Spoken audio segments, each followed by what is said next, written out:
Children of the New Forest by Frederick Marryat. Chapter 1. The circumstances which I am about to relate to my juvenile readers took place in the year 1647. By referring to the history of England of that date, they will find that King Charles I, against whom the Commons of England had rebelled, after a civil war of nearly 5 years, had been defeated, and was confined as a prisoner at Hampton Court. The Cavaliers, or the party who fought for King Charles, had all been dispersed, and the parliamentary army under the command of Cromwell were beginning to control the Commons. It was in the month of November in this year that King Charles, accompanied by Sir John Berkeley, Ashburnham, and Legge, made his escape from Hampton Court and rode as fast as the horses could carry them towards that part of Hampshire which led to the New Forest.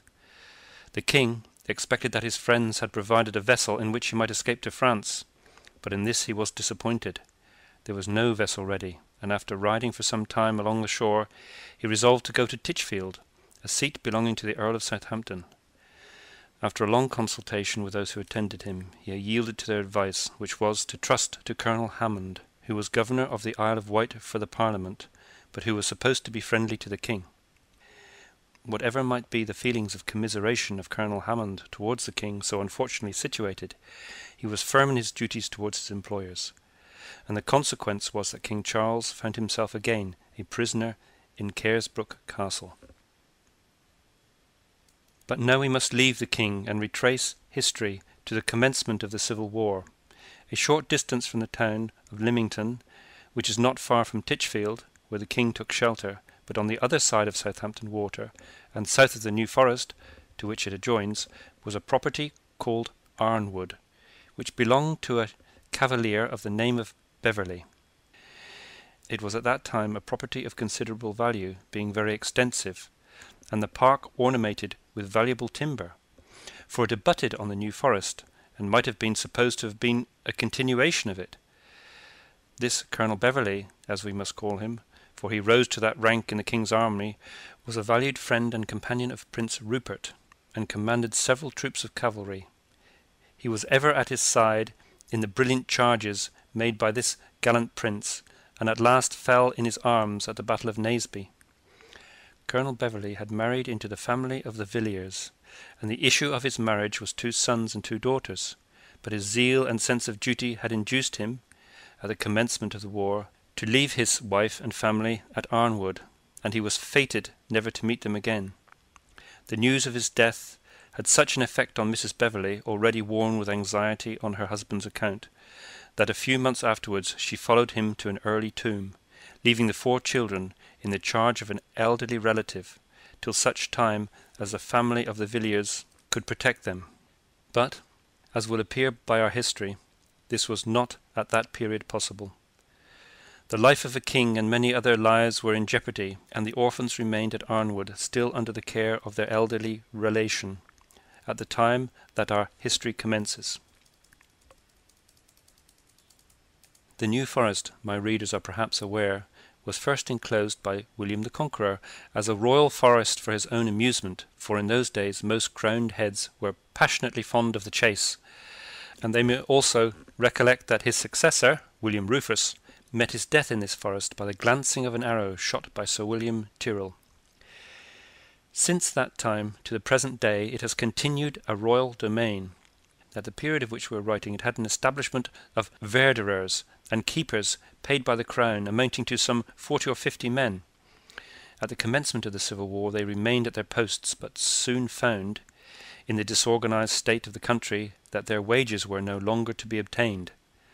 And then, when the king had decided upon raising an army, Beverley, who held a superior office in the forest, enrolled all the young athletic men who were employed in the forest, and marched them away with him to join the king's army. Some few remained, their age not rendering their service of value, and among them was an old and attached servant of Beverley, a man above 60 years of age, whose name was Jacob Armitage, and who had obtained the situation through Colonel Beverley's interest. Those who remained in the forest lived in cottages many miles asunder, and indemnified themselves for the non-payment of their salaries by killing the deer for sale and for their own sustenance. The cottage of Jacob Armitage was situated on the skirts of the New Forest, about 1.5 miles from the mansion of Arnwood. When Colonel Beverley went to join the king's troops, feeling how little security there would be for his wife and children in those troubled times, he requested the old man, by his attachment to the family, not to lose sight of Arnwood, but to call there as often as possible to see if he could be of service to Mrs. Beverley. The colonel would have persuaded Jacob to have altogether taken up his residence at the mansion, but to this the old man objected. He had been all his life under the greenwood tree, and could not bear to leave the forest. He promised the colonel that he would watch over his family, and ever be at hand when required, and he kept his word. The death of the Colonel Beverley was a heavy blow to the old forester, and he watched over Mrs. Beverley and the orphans with the greatest solicitude. But when Mrs. Beverley followed her husband to the tomb, he then redoubled his attentions, and was seldom more than a few hours at a time away from the mansion. The two boys were his inseparable companions, and he instructed them, young as they were, in all the secrets of his own calling. Such was the state of affairs at the time that King Charles made his escape from Hampton Court, and now I shall resume my narrative from where it was broken off. As soon as the escape of Charles I was made known to Cromwell and Parliament, the troops of horse were dispatched in every direction to the southward, towards which the prints of the horses' hoofs proved that he had gone. As they found that he had proceeded in the direction of the New Forest, the troops were subdivided and ordered to scour the forest in parties of 12 to 20, while others hastened down to Southampton, Lymington, and every other seaport or part of the coast from which the king might be likely to embark.